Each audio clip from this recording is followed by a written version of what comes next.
Welcome friends. এই video আমরা কি নিয়ে ডিসকাস করব?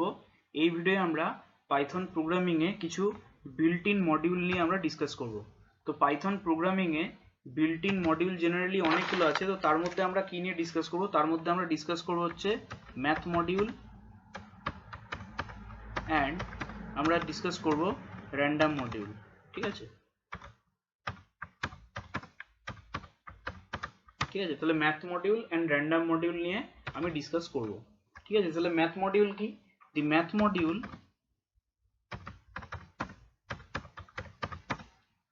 is a standard module in Python and is always available.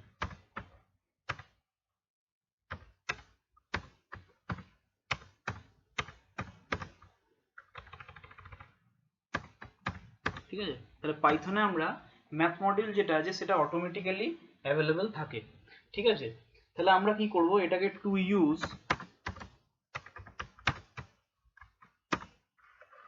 mathematical functions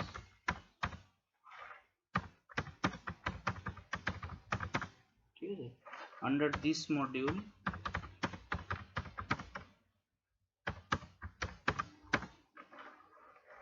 you have to import the module using import keyword. ঠিক আছে, তাহলে আমরা পাইথন প্রোগ্রামিং এ আমরা ম্যাথ মডিউল যদি দেখি, তাহলে ম্যাথ মডিউল কি? ম্যাথ মডিউল হচ্ছে একটা স্ট্যান্ডার্ড মডিউল, যে মডিউলটার মধ্যে কিছু ফাংশনস, বিল্ট ইন ফাংশনস আমরা অ্যাভেলেবল পাই। ঠিক আছে, এটা এই মডিউলগুলোকে যদি আমরা অ্যাক্সেস করতে চাই তাহলে আমাদের ইম্পোর্ট কিওয়ার্ড করে আমাদের অ্যাক্সেস করতে হবে। ঠিক আছে, তাহলে আমরা দেখে নিই পাইথন প্রোগ্রামিং এ আমাদের কত ধরনের ম্যাথ মডিউল থাকে। ঠিক আছে, এই ম্যাথ মডিউলে কত ধরনের আমাদের ফাংশন থাকে। ম্যাথ মডিউলের মধ্যে কতগুলো বিল্ট ইন ফাংশন আছে সেগুলো যদি আমরা দেখতে চাই তাহলে কি করে দেখব? প্রথমে আমাদের ম্যাথ মডিউলটাকে ইম্পোর্ট করতে হবে। ঠিক আছে, তাহলে ইম্পোর্ট করলাম। ঠিক আছে, ইম্পোর্ট আমরা কি করব? ইম্পোর্ট লিখবো আমরা ম্যাথ। ঠিক আছে, ম্যাথ লিখে আমরা কি করব? এখানে প্রিন্ট দেবো, প্রিন্ট দিয়ে আমরা dir অফ, আমরা যদি ম্যাথ লিখি তাহলে ম্যাথ মডিউলের মধ্যে কতগুলো বিল্ট ইন ফাংশন আছে সেগুলোকে আমরা দেখতে পাবো। ঠিক আছে, তাহলে বিল্ট ইন ফাংশনগুলোকে আমরা সাপোজ যদি অ্যাক্সেস করতে যাই তাহলে আমরা কি করে করব? তাহলে দেখো, সাপোজ আমি মনে করো এখানে অনেকগুলো বিল্ট ইন ফাংশন আছে, যেমন জিসিডি, গামা, বা এখানে ট্যান, বা এখানে ফ্লোর, হ্যাঁ, কস, ডিগ্রি, এরকম অনেক ধরনের মেথড আছে। তো আমরা কিছু মেথড নিয়ে এখানে ডিসকাস করব। ঠিক আছে, তো সাপোজ এখানে দেখো আমরা কি করব, সাপোজ এখানে আমরা যদি মনে করো x ইকুয়াল টু, আমরা যদি মনে করো 3.6 যদি নিই, তাহলে এর যদি আমরা সিল ভ্যালুটা যদি আমরা বের করতে চাই তাহলে কি করে বের করব? তাহলে সিল ভ্যালু মিন্স কি? সিল ভ্যালু মিন্স হচ্ছে হাইয়েস্ট ইন্টিজার। তাহলে এখানে কত রিটার্ন করবে? এটা 4 রিটার্ন করবে। তাহলে প্রিন্ট যদি আমরা সিল লিখি, CEIL অফ যদি আমরা x দিই তাহলে কি দেখবো? আচ্ছা, এখানে আমাদের কি করতে হবে? এখানে একটা সি নেবো, সি এর মধ্যে সিল অফ যদি আমরা মনে করো x করি, ঠিক আছে, তো সিল ইজ নট ডিফাইন্ড। ও কি করতে হবে? ম্যাথ লিখতে হবে, ম্যাথ ডট। ঠিক আছে, তাহলে এবার যদি আমরা মনে করো প্রিন্ট করি সি কে, তাহলে দেখতে পাবো কি 4 প্রিন্ট করলো, কারণ আমি বললাম হাইয়েস্ট ইন্টিজার। সেরকম একই রকম ভাবে আমরা যদি মনে করো এখানে ফ্লোর নিই, ঠিক আছে, এখানে আমরা এক এক করে ডিসকাস যদি করি, এখানে দেখো ফ্লোর আছে, ফ্লোরটাকে যদি আমরা নিই তাহলে আমরা কি দেখবো? তাহলে এখানে লিখবো ফ্লোর, FLOOR। তাহলে ফ্লোরটা কি রিটার্ন করবে? ফ্লোর রিটার্ন করবে ওর মানে লিস্ট ইন্টিজার, মানে এখানে 3 রিটার্ন করবে, কারণ এটা সব থেকে মানে লোয়েস্ট ইন্টিজারটাও রিটার্ন করবে। তাহলে দেখো 3 রিটার্ন করছে। ঠিক আছে, আচ্ছা এখানে একটা স্পেসের ইয়ে ছিল। আচ্ছা, প্রিন্ট যদি সি করি, ঠিক আছে, তাহলে বুঝতে পারলাম। আচ্ছা, এটা সিল করলাম, আমরা যদি ফ্লোর করি,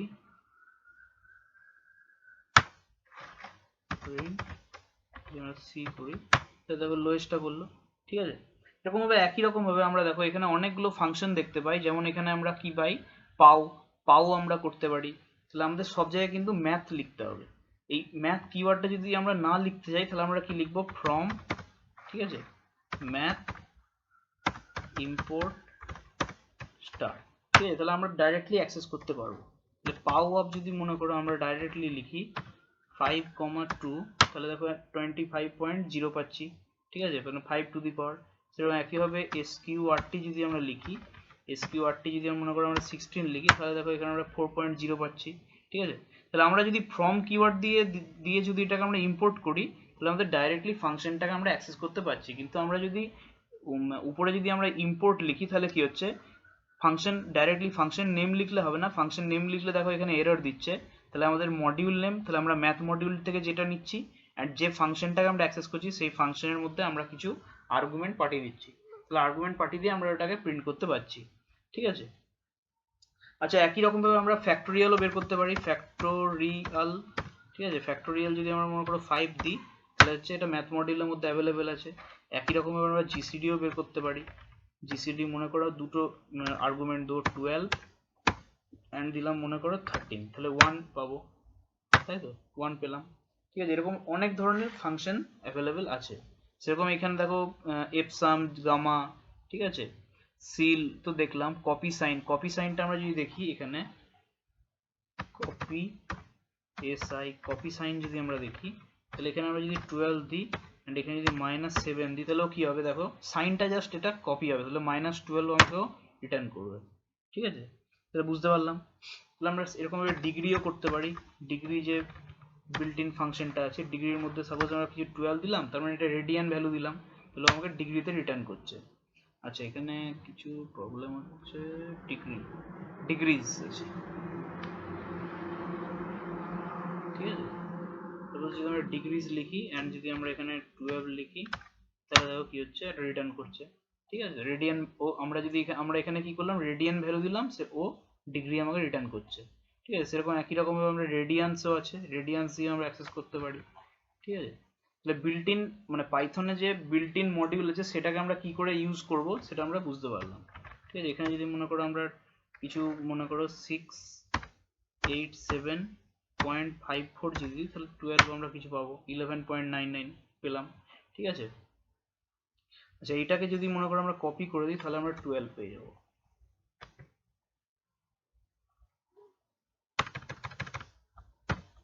ঠিক আছে। তাহলে আমরা 12 পেলাম, বুঝতে পারলাম।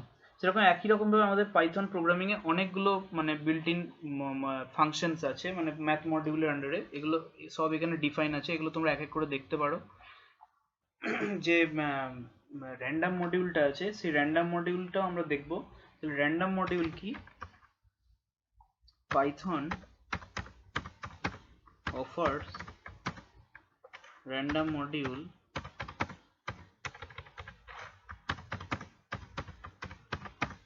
ঠিক আছে, that can generate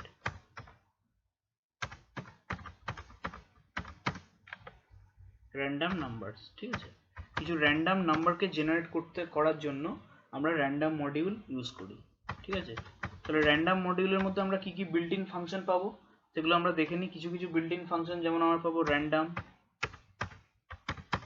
ঠিক আছে, কি পাবো র্যান্ডম ইন্ট বা র্যান্ড ইন্ট পাবো আমরা, ঠিক আছে। চয়েস পাবো,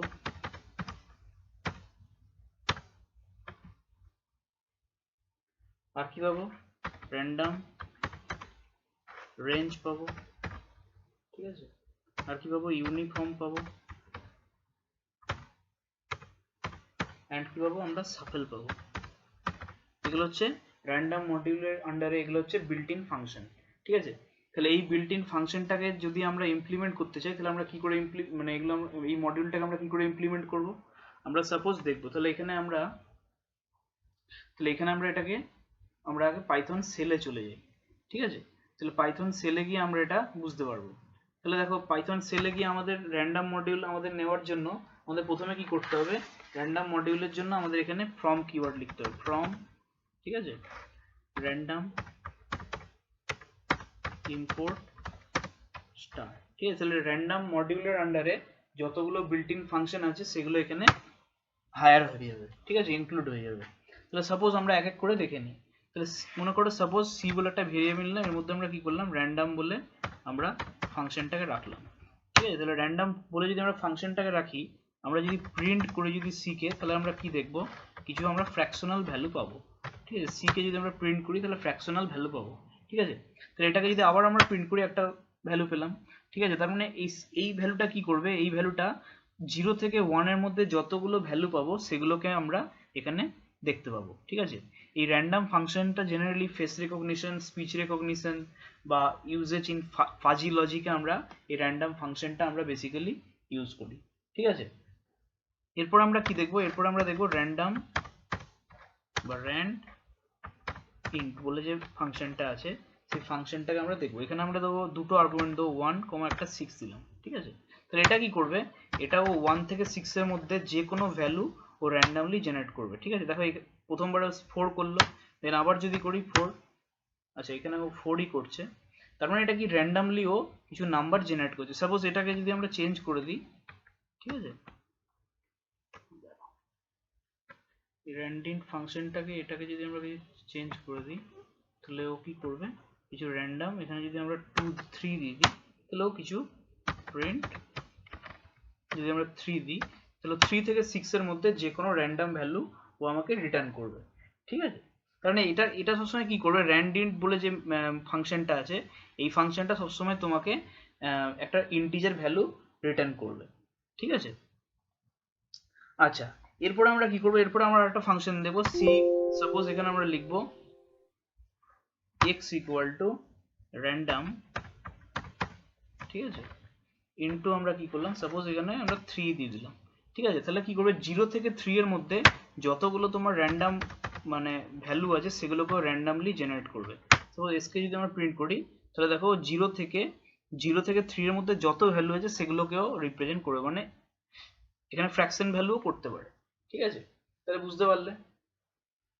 আচ্ছা এরপরে আমরা কি দেখবো, এরপরে একটা এই মানে র্যান্ডম মডিউলের মধ্যে একটা বিল্ট ইন ফাংশন আছে, সেটা কি, সেটা হচ্ছে চয়েস, CHOIC, চয়েস ফাংশনটাকে। আচ্ছা এই ফাংশনগুলো আমরা যে ইউজ করছি, এটা আমরা কিন্তু প্রথমে আমাদের ইম্পোর্ট করতে হবে, ইম্পোর্ট ছাড়া এটা কিন্তু হবে না।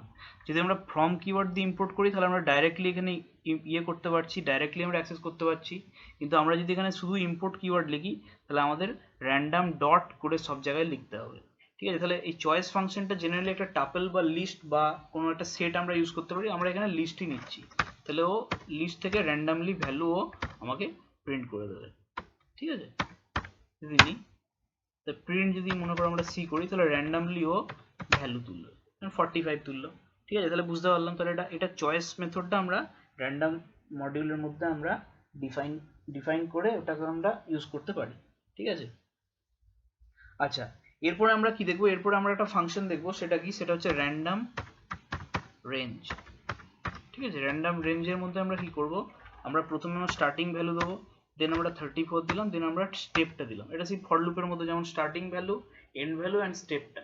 তাহলে এটা যদি করি, দেখো ও একটা কিছু মাঝখানে, আচ্ছা এখানে সি এর মধ্যে যদি আমরা স্টোর করি র্যান্ডম, ঠিক আছে, র্যান্ডম রেঞ্জ, ঠিক আছে, এখানে আমরা দিলাম মনে করো 10, এখানে দিলাম মনে করো 34, এখানে দিলাম 2, তাহলে ও আচ্ছা র্যান্ডম রেঞ্জ, আচ্ছা এই র্যান্ডম রেঞ্জটা ডিফাইন, আচ্ছা দাঁড়াও র্যান্ড রেঞ্জ হবে এটা কি র্যান্ড রেঞ্জ। ঠিক আছে, তাহলে বুঝতে পারলাম, তাহলে এই ফাংশনটা হচ্ছে র্যান্ড রেঞ্জ, এর মধ্যে মানে 12 থেকে 34 এর মধ্যে যতগুলো আমাদের নাম্বার আছে সেগুলোকে আমরা পাবো, কিন্তু নেক্সট টাইম যদি আমরা করি তাহলে আবার একটা ভ্যালু পাবো 32, কিন্তু ডিফারেন্সটা 2, মানে জেনারেলি এখানে 14 আছে, 14 এর পর আমরা 16 পেতে পারি, কিন্তু এখানে 32 পেলাম। ঠিক আছে, তাহলে বুঝতে পারলাম কি করে এটা পেলাম। আচ্ছা এরপরে আমরা আরেকটা এই র্যান্ডম মডিউলের মধ্যে আমরা আরেকটা ফাংশন দেখবো, সেটা কি, সেটা হচ্ছে ইউনিফর্ম বলে, ইউনিফর্ম। ঠিক আছে, ইউনিফর্ম ভ্যালুটা কি করে, 2, সাপোজ আমরা দিলাম 6, ঠিক আছে, তাহলে কি রান করে, প্রিন্ট সি যদি আমরা করি মনে করো, তাহলে ও কিছু আমাকে ফ্র্যাকশনাল ভ্যালু রিটার্ন করছে। তাহলে এইটা কিন্তু মানে ইউনিফর্ম যে ফাংশনটা আছে, ইউনিফর্ম ফাংশনটা র্যান্ডম মডিউলের মধ্যে ডিফাইন আছে, এন্ড এই ফাংশনটা সবসময় কি করবে, সবসময় আমাকে ফ্লোট ভ্যালু রিটার্ন করবে। ঠিক আছে, অলওয়েজ ফ্লোট ভ্যালু। এখানে যদি আবার এটাকে আমরা প্রিন্ট সি করি, তাহলে এটা আবার দেখো একটা ফ্লোট ভ্যালু রিটার্ন করলো। ঠিক আছে। সাপোজ এরপরে আমরা কি করব, এরপরে সাপোজ আমরা একটা সি বলে ভ্যালু নেব এবং একটা লিস্ট নেব 12 45 মনে করো আমরা নিলাম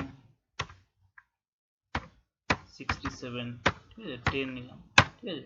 তাহলে এটাকে আমরা কি করব, সাফেল করব। তাহলে ডি বলে একটা ভেরিয়েবল নেব, ডি ভেরিয়েবল নিয়ে আমরা SHU FFLE, ঠিক আছে। এটাও কিন্তু র্যান্ডম মডিউলের মধ্যে এটা ডিফাইন আছে। সি যদি করি এন্ড যদি আমরা মনে করো প্রিন্ট সি করি তাহলে দেখবো এটা সাফেল হয়ে গেছে, ঠিক আছে। তবে এটা সাফেল হয়ে গেছে। আবার যদি আমরা প্রিন্ট সি করি তাহলে এটা আমরা সিমিলার ইনপুট পাচ্ছি, কিন্তু এটা নেক্সট টাইম, ঠিক আছে। আচ্ছা, তাহলে এটা সাফেল করে আমরা ভ্যালুটা পাচ্ছি, ঠিক আছে। তাহলে আমরা বুঝতে পারলাম র্যান্ডম ফাংশন, র্যান্ডম যে মডিউল আছে, র্যান্ডম মডিউলের মধ্যে আমাদের যে ফাংশনগুলো আছে সেই ফাংশনগুলো আমরা কি কি ক্ষেত্রে আমরা ইউজ করি সেটা বুঝতে পারলাম, ঠিক আছে। তাহলে র্যান্ডম নাম্বার জেনারেশনের জন্য এটা আমরা ইউজ করি। তো জেনারেলি আমরা যখন কোনো একটা ওয়েবসাইটে ফর্ম ফিল আপ করি বা ওয়েবসাইটে দেখি অনেক সময় ক্যাপচা থাকে বা আমাদের কাছে ওটিপি আসে, হ্যাঁ। তো এইসব ক্ষেত্রে জেনারেলি এটা প্র্যাকটিক্যালি ইমপ্লিমেন্ট করা হয়, ঠিক আছে। বুঝতে পারলাম। Thank you friends, thank you for watching. তোমাদের যদি কোনো ডাউট থাকে তোমরা কমেন্ট সেকশনে জানাও, অ্যান্ড লাইক শেয়ার কমেন্ট করতে ভুলো না। Thank you friends, thank you for watching.